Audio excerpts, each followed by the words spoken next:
Zdravo svima! Dobrodošli na kanal Šta za ručak. Danas pravimo štrudlice sa orasima. Prvo pripremimo nadu.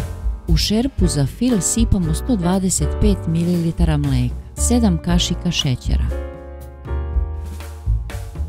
10 g vanilinog šećera. Stavimo da proviri. Dodamo 300 g mlevenih oraha.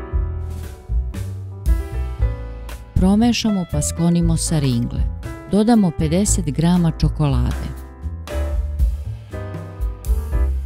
Zatim narendamo koru jednog limuna. Sve lepo promešamo i izručimo u činiju da se preohladi.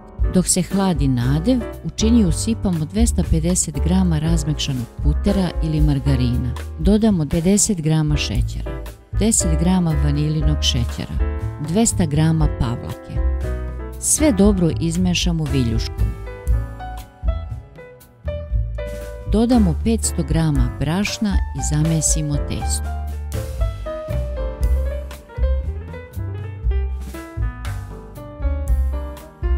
Testo odmah izručimo na radnu površinu. Razvučemo u pravugaonik debljine oko 5 mm.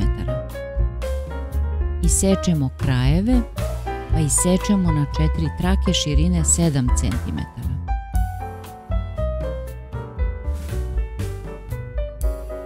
Na sredinu trake rasporedimo nadev. Krajeve trake stavimo preko nadeva. Malo pritisnemo da nadev ne iscuri. Okrenemo štrudlicu na drugu stranu tako da sastav bude dole. Prebacimo u pleh na papir za pečenje. Isečemo štrudlice 6 cm dužine. Pečemo ih u zagrejanoj rerni oko 25 minuta na 180 stepeni. Pečene štrudlice pospemo šećerom u prah.